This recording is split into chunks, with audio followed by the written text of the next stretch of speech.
You ask Tiger to solve. This deals with linear equations with one unknown.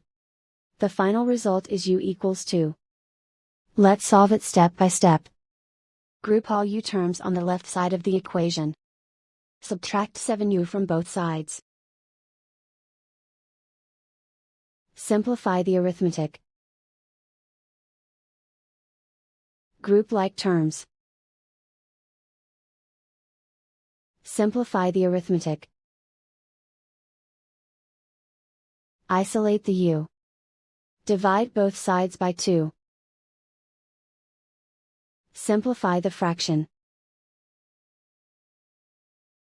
Find the greatest common factor of the numerator and denominator.